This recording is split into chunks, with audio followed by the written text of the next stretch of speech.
எவ்வளவு செலவிடுகிறோம் என்பது ஒரு சரித்திரமாக மாறுகிறது. அப்படி தனக்காக வாழாமல் இந்த மண்ணின் தர்மத்திற்காக வாழ்ந்தவர் நம்முடைய ராமகோபாலன்ஜி அவர்கள். மெய்வருத்தம்பாரார் பசி நோக்கார் கண் துஞ்சார் எவ்வொரு தேமையும் மேற்கொள்ளார் செவி அருமையும் பாரார் அவமதிப்பும் கொள்ளார் கர்மமே கண்ணாயினார். அப்படி யாரெல்லாம் இருக்கிறார்களோ அவர்களை ஒருபோதும் தோல்வி நிரந்தரமாக தழுவாது. இறுதி வெற்றி அவர்களுக்கு மட்டும்தான். அதில் ராமகோபால்ஜி அவர்களுடைய பயணமும் மகத்தான வெற்றியை பெறுகிறது. வீரத்துறவியினுடைய ஒவ்வொரு எழுத்துக்களும் சிந்தனைகளும் இன்றைக்கும் இளைய தலைமுறைக்கு உத்வேகம் செய்ய கொள்ளக்கூடிய வகையிலே அமைந்திருக்கிறது. பக்தன்ஜி பேசுகிற போது சொன்னார்கள், படியுங்கள், வெறும் பார்ப்பது மட்டுமே உங்களுடைய பழக்கமாக இருக்கக்கூடாது, படிக்கவும் வேண்டும் என்று சொன்னார்கள். அதை மென்மையாக சொன்னார்கள். மேலாட்டமாக இன்றைக்கு பார்த்து கொண்டே போவதுதான், மாற்றிக்கொண்டே போவதுதான் வாழ்க்கை என்று வந்துவிட்டது. அவ்வளவு வேகமாக வாழ்க்கை கட்டம் ஒரு நாளை விட்டு அடுத்த நாளுக்கு தாவி குதித்து ஓடுகிறது. அந்த சூழ்நிலையிலும் நாம் எல்லாவற்றையும் நம்முடைய சமூகத்திலே இருந்துதான் பெறுகிறோம். நமக்கு இத்தனை தருகின்ற அந்த சமூகத்திற்கு நம்மால் முடிந்ததை நாமும் சமூகத்திற்கு தர வேண்டும். அப்படி என்று சொன்னால் கோபால்ஜி போன்றவர்களுடைய மகத்தான தியாக வாழ்க்கையை நாம் அறிந்து கொள்ள வேண்டும், புரிந்து கொள்ள வேண்டும். அதற்கு படிப்பு என்பது இன்றியமையாததாக அமைகிறது. வரலாற்றை படிக்காமல் புரிந்து கொள்ள முடியாது. அதுபோல் தியாக வாழ்க்கையிலேயும் படிக்காமல் உணர்ந்து கொள்ள முடியாது. மதமாற்றத்தை தடுக்கவும் கடவுள் மறுப்புக்கு எதிராகவும் வலிமையோடு போராடவே இந்து முன்னணி அமைப்பை 1980 தொடங்கினார்கள். அப்பொழுதெல்லாம் நம்மை வரவேற்பவர்கள் யாரும் இல்லை. நம்மை வரவேண்டாம் என்று சொல்பவர்கள் தான் அதிகம்.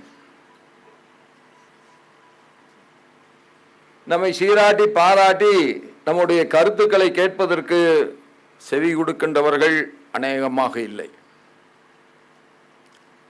அந்த மாதிரி சூழ்நிலையில்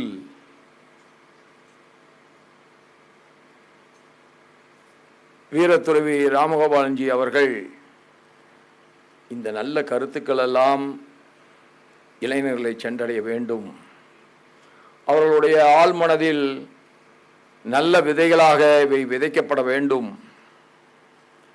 அதன் மூலமாக அவர்களுக்கு உணர்வுபூர்வமான உயர்ந்த சிந்தனை உதிக்க வேண்டும் என்று தன்னை அர்ப்பணித்து கொண்டு அவர் தன் வாழ்நாள் எல்லாம் இந்த மண்ணின் தர்மத்திற்காக உழைத்தார்கள். எனக்கு நன்றாக நினைவு இருக்கிறது, அப்பொழுதெல்லாம் கார் வைத்திருப்பவர்களே நம்முடைய இயக்கங்களிலே மிக குறைவு. அன்றைக்கு கார் வைத்திருந்தவர்களே குறைவு, அது வேறு விஷயம். அப்படி ராமகோபால்ஜி அவர்கள் திருப்பூருக்கு வருவார்கள். திருப்பூரில் நிகழ்ச்சியை முடித்துவிட்டு அவர் எந்த ஊருக்கு செல்கிறார் என்று கேட்டால், நாளை காலை கூடலூரில் எருமாட்டிலே ஒரு நிகழ்ச்சி இருக்கிறது என்று சொல்வார். அவரோடு ஊட்டி வழியாக கூடலூருக்கு எருமாட்டிற்கு பயணம் செய்வோம். அடுத்த நாள் நிகழ்ச்சி எங்கே இருக்கும் தெரியுமா? அடுத்த நாள் ஒரு நிகழ்ச்சி நாகப்பட்டினத்திலே இருக்கும். கூடலூரிலே இருந்து நாகப்பட்டினம் சாலை, அந்த தேசிய நெடுஞ்சாலை முழுவதும் நாம் பயணிக்க வேண்டும். அம்பாசிடர் காரில் அவ்வளவு தூரம், ஆனாலும் அது சிறிது கூட சலிப்பே இருக்காது. காரணம் என்னன்னா, இன்றைக்கு போல அன்றைக்கு 4 வழி சாலைகள் இல்லை. எதிரே வருகின்ற கார்களும் லாரிகளும் மோதாமல் போனாலே பெரிய விஷயமாக இருக்கும். மலைச்சாலைகளிலே இருந்து இறங்கி மேட்டுப்பாளையத்திலே இருந்து அப்படியே நாகப்பட்டினம் போக வேண்டும். நான் அப்படி ஒரு முறை அல்ல, 2 முறை இல்லை, 3 முறை அவரோடு பயணம் செய்திருக்கிறேன். இது ஏன் இங்கே சொல்ல விரும்புகிறேன் என்று சொன்னால், அப்படி பயணிக்கின்ற பொழுது சிறிது கூட சலிப்பு வராதற்கு காரணம், நம்முடைய ராமகோபால்ஜி அவர்களுடைய தேசபக்த உணர்வு மிகுந்த உரையாடல்கள் தொடர்ந்து கொண்டே இருக்கும். அதுதான் காரணம். இன்றைக்கு 4 வழிச்சாலை வந்துவிட்டது, எதிரே வருகின்ற வாகனங்கள் இல்லை. ஆனால் அன்றைக்கு அப்படி அல்ல. ஆனாலும் கூட சிறிது கூட சலிப்பில்லாமல் நம்மால் பயணம் செய்ய முடிந்தது என்று சொன்னால் அவருடைய உரையாடல் நம்மை அப்படியே தேசத்தின்பால் ஈர்த்துவிடும். அவருடைய தேசப்பற்று அது கூட ஒரு பிறவி குணம் என்றே நான் நினைக்கிறேன். அந்த அளவிற்கு இந்த தேசத்தையும் இந்த மண்ணையும் நேசித்தவர் ராமகோபால்ஜி அவர்கள். சனாதன தர்மம் இந்த மண்ணின் சொத்து, அதை நாம் விட்டு கொடுத்து விடக்கூடாது என்கின்ற சிந்தனை அவரை வழி நடத்தியது. இன்றைக்கு அவரை பின்பற்றுபவர்களை வழி நடத்துகிறது. நமக்கு எப்பவுமே ஒரு தலைவரோட பயணம் செய்ததாகவே எனக்கு நினைவில்லை. சொந்த குடும்பத்தில் ஒருவரோடு பயணம் செய்த நினைவுகள் மட்டும்தான் இருக்கிறது. அப்படி பல்வேறு விதமான கருத்துக்களை வாதங்கள் செய்வதிலும் சரி, அந்த வாதத்திற்கு தீர்வுகளை காண்பதுமாக அந்த பயணங்கள் அமைந்திருந்தது. தோற்றத்தில் எளியவர் என்றாலும் மன வலிமையில் தன்னிகரற்றவர். அதைத்தான் சாமிஜி அவர்கள் பேசுகிற போது சொன்னார்கள். கோயம்புத்தூரிலே இருந்து மதுரைக்கு ரயிலிலே இறங்கி பிளாட்பாரத்திலே நடக்கிற பொழுது கோயம்புத்தூரிலே இருந்து வந்த தீவிரவாதியால் அவர் வெட்டுப்பட்டார்கள். வெட்டுப்பட்டாலும் அந்த இடம் குழியாகிவிட்டது. அதற்கு ஒரு தகுடு பித்தளையிலே செய்து அந்த தகுடைத்தான் அவர் வைத்திருந்தார். அதனால்தான் அதற்கு பிறகு தொப்பி போட்டுக்கொண்டார். ஏன்னா தொப்பியை கழட்டினா தகுடு கீழே விழுந்துடும். இப்படி ஒரு தியாக வாழ்க்கை நம்முடைய ராமகோபால்ஜி அவர்களுடையது. மகாகவி பாரதியின் அச்சமில்லை அச்சமில்லை அச்சம் என்பது இல்லையே, இச்சகத்து உள்ளவரெல்லாம் எதிர்த்து நின்ற போதிலும் அச்சமில்லை அச்சமில்லை அச்சம் என்பது இல்லையே என்ற வரிக்கு ஒரு உதாரணத்தை தமிழகத்தில் தேட வேண்டும் என்று சொன்னால் அந்த உதாரணம் ராமகோபாலன்ஜி அவர்கள் என்பதை நாம் உணர வேண்டும். RSS இயக்கத்திலே 1947 இணைந்தவர் முழு நேர ஊழியராக தமிழகத்தின் பட்டி தொட்டி எல்லாம் சுற்றி சுற்றி பயணம் வந்தவர்கள். எந்த வேறுபாடும் பார்க்காத மனம் அவருக்கு இருந்தது. தீண்டாமை பற்றி சொல்கிற பொழுது பலரும் சொல்கிறார்கள், நான் பார்த்த மனிதர்களில் தீண்டாமைக்கு எதிராக மிக வலுவான உணர்வோடு எப்பொழுதும் பயணித்தவர் ராமகோபால்ஜி அவர்கள். எடுத்துக்கொண்ட பணியை முழுமையாக செய்து முடிக்கும் வரை அவர் ஓய்வு என்பதை அறிய மாட்டார்கள். அவரது உழைப்பை நேரிலும் பல மணி நேரங்கள், பல நாட்கள் என்றே சொல்லலாம். ஒட்டுமொத்தமாக சில மாதங்களே அவரோடு பயணித்த அனுபவம் எனக்கு இருக்கிறது. எந்த ஊரில் பணி இருந்தாலும் அந்த ஊருக்கு செல்வார்கள். சென்னையிலே இருந்து கோயம்புத்தூர் வரை எப்பொழுதுமே ரயிலிலே தான் பயணம் செய்வார்கள். ஏனென்று சொன்னால் அதில் ரயில் வசதி அவ்வளவு அதிகமாக இருந்தது அந்த காலகட்டத்தில். மற்ற ஊர்களுக்கு செல்ல வேண்டும் என்று சொன்னால் காரில் பயணம் செய்வதற்கும் அவர் எப்பொழுதும் தயங்கியதில்லை. அப்படி ஒரு பகுதியிலே இருந்து இன்னொரு பகுதிக்கு செல்வதிலே குறியாக இருப்பார்களே தவிர எவ்வளவு வசதியோடு செல்ல வேண்டும் என்பதை பற்றி அவர் ஒருபோதும் சிந்தித்ததில்லை. ஏழை பணக்காரன் என்று பார்த்ததில்லை. இந்த ஜாதியை சார்ந்தவர் அந்த ஜாதியை சார்ந்தவர் என்று பார்த்ததில்லை. மிகப்பெரிய அறிவாளிகள், ஒன்றும் தெரியாத அப்ராணி என்று பார்த்ததில்லை. எல்லோரையும் ஒரு சேர பார்த்து இந்த நாடு முன்னேற வேண்டும், அதில் ஒவ்வொருவருடைய பங்களிப்பும் இருக்க வேண்டும் என்கின்ற உணர்வுக்கு சொந்தக்காரர் தான் நம்முடைய கோபால்ஜி அவர்கள். சமீபத்தில் நான் லடாக் யூனியன் பிரதேசத்திற்கு சென்றிருந்தார். அந்த பகுதியில் சிந்து நதி தோன்றி அதற்கு சிந்து என்கின்ற பெயரை அங்கே வைத்திருக்கிறார்கள். சிந்துவினுடைய பெரும்பகுதியை நாம் பிரிவினைக்கு பிறகு இழந்துவிட்டாலும் அது தொடங்குகின்ற இடம் இன்றைக்கும் நம்முடைய புனித பாரதத்திலே தான் இருக்கிறார். மோடிஜி அவர்கள் வந்த பின்பு அந்த இடத்தில் அதை தரிசிப்பதற்கும் அந்த தீர்த்தத்தை நாம் அள்ளி குடிப்பதற்கும் எல்லோரும் அந்த இடத்திலே அமர்வதற்குமாக ஒரு பெரிய மண்டபத்தை கட்டியிருக்கிறார்கள். அதற்கு நம்முடைய லெப்டினன்ட் கவர்னர் என்னை அழைத்து சென்றார்கள். அப்பொழுது அந்த சிந்து நதியை பார்த்த உடனேயே என் மனதில் தோன்றிய முதல் உருவம் நம்முடைய ராமகோபாலன்ஜி அவர்கள்தான். ஏனென்று சொன்னால், எங்கே சென்றாலும் இன்று காண்போம் எங்கள் சிந்துவை என்கின்ற உணர்வை அவர் எல்லோருக்கும் ஊட்டி வளர்த்தார்கள். புத்தகங்களை பரிசீலித்தால் அவர் பெருமகிழ்ச்சி அடைவார். அதற்கு என்ன காரணம்? ஒரு மனிதன் யாரும் பிறக்கும் போதே ஞானசம்பந்தராக பிறப்பதில்லை.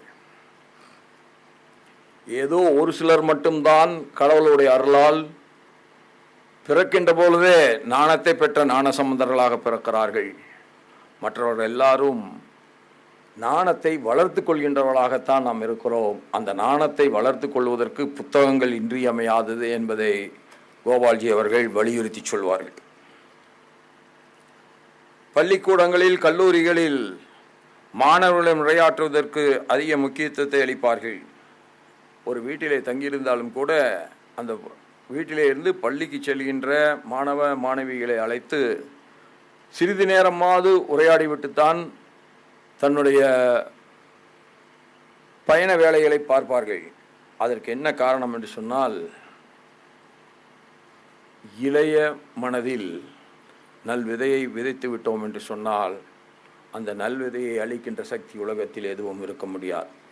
தேசபக்த உணர்வு என்பதை அந்த இளம் வயதிலேயே நாம் விதைத்து விட்டோம் என்று சொன்னால் அவர்களிடத்தில் இருந்து ஒருபோதும் தவறான, தர்மத்திற்கு மாறான நடைமுறைகள் வராது என்பதை அவர் அறிவித்து சொல்வார்கள். சுவாமி விவேகானந்தர் பற்றி குழந்தைகளிடம் உரையாடும் போது அவர்களுக்கேற்ப கதைகளோடும் எளிய மொழியிலும் பேசுவார்கள். நான் சிறந்த பேச்சாளர் என்று சொல்லிக்கொண்டு எதிரிலே உட்கார்ந்திருக்கிறவர்களுக்கெல்லாம் புரியாத வகையிலே பேசுவது சிறந்த பேச்சாளர் இல்லை. என்னுடைய திறனை காட்டுவது ஒரு பேச்சாளியினுடைய கடமை என்று அவர் ஒருபோதும் கருதவில்லை. தான் சொல்கின்ற நல்ல கருத்துக்கள் ஒவ்வொரு பாமரனுடைய மனதிலும் பதிய வேண்டும் என்று நினைக்கின்ற மகத்தான சிந்தனைக்கு சொந்தக்காரராக அவர்கள் இருந்தார்கள். அப்படி பல நேரங்களில் அவர் பேசுகிற பொழுது திருப்பூரிலே ஸ்டீம் வேல்சாமி என்று ஒருவர் இருப்பார். அவர் சங்கத்தில் பல காலம் கடுமையாக உழைத்தவர். நாங்கள் எல்லோரும் உட்கார்ந்து கேட்டுக்கொண்டிருப்போம். அப்பொழுதெல்லாம் சின்ன சின்ன கூட்டங்கள் தானே, ஒரு 10 பேர், 5 பேர், 7 பேர் இப்படி உட்கார்ந்து கேட்டுக்கொண்டு இருக்கிற நேரத்தில் எல்லோரையும் கண்களிலே கண்ணீரை வள வைக்கக்கூடிய அளவிற்கு ராமகோபால்ஜி அவர்களுடைய உரை ஆழமானதாகவும் தீர்க்கமானதாகவும் இருக்கும். களப்பணிகளில் இலக்கணத்தை ராமகோபால்ஜி அவர்களிடம் தான் கற்றுக்கொள்ள வேண்டும். தளராமல் உழைக்கக்கூடியவர்.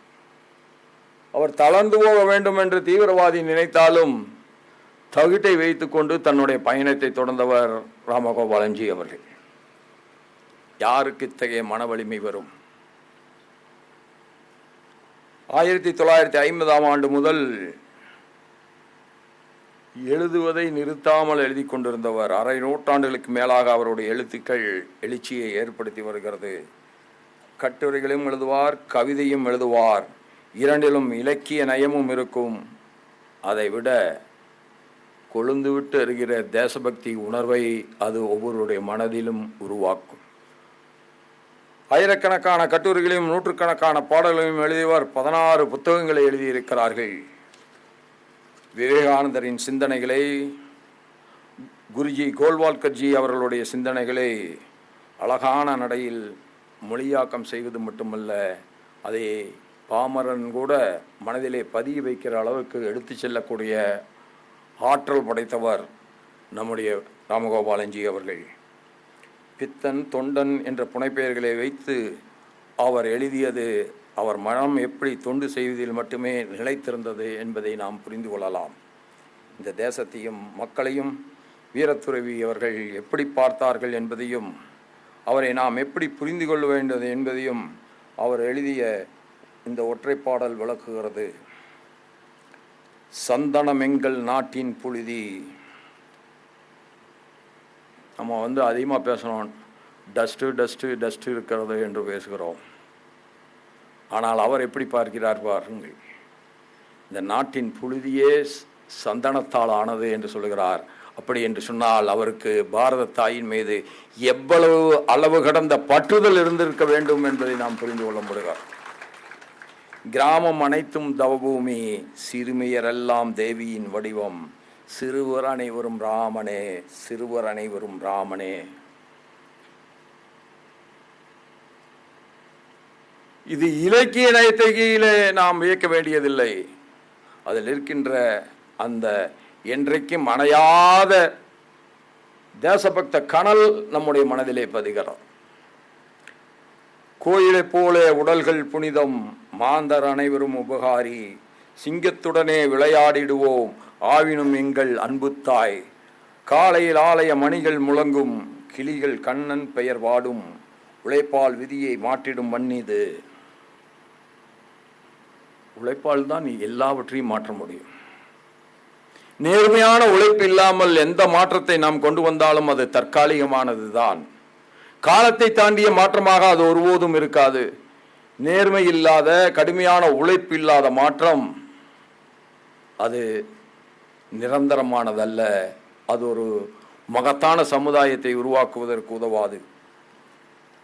ஆவினம் எங்கள் அன்புத்தாய், காலையில் ஆலய மணிகள் முழங்கிடும், கிளிகள் கண்ணன் பெயர் வாடும், உழைப்பால் விதியை மாற்றிடும் மண்ணிது, உழைப்பின் நோக்கம் பொதுநலமே, தியாகமும் தவமும் கவிகள் பாட்டின் கருவாய் அமைந்திடும் நாடிது, கங்கை போல தூய நாணம் ஜீவ நதி என பாய்ந்திடும், போர்க்களம் தன்னிலே எங்கள் வீரர் புனித கீதையை ஓதுவர், ஏர்முனையின் கீழ் தவழ்ந்து வருவாள் எங்கள் அன்னை சீதையே, வாழ்வின் முடிவாய் விளங்குவதிங்கு இறைவனின் திருவடி நிழலே என்று முடிக்கிறார். இது எப்பேற்பட்ட ஒரு உயர்ந்த சிந்தனை உள்ளத்தின் ஆழத்தில் இருந்திருந்தால் இது கவிதையாக வெளிவந்திருக்கும். தியாகமும் தவமும் எனது வாழ்வென கொண்டவரை உங்களைப் போலவே நானும் வணங்குகிறேன். அவர் இன்றைக்கும் என்றைக்கும் ஒளியாயிருந்து நம் தேசத்திற்கும் நம் சமுதாயத்திற்கும் வழிகாட்டுவார். என்று காண்போம் இந்த சிந்துவை என்று சொன்னால் லடாக்கிலே மட்டும் நாம் காணப்போவதில்லை. நாளொன்று வரும், முழு சிந்துவும் நமதாகும். நன்றி, வணக்கம்.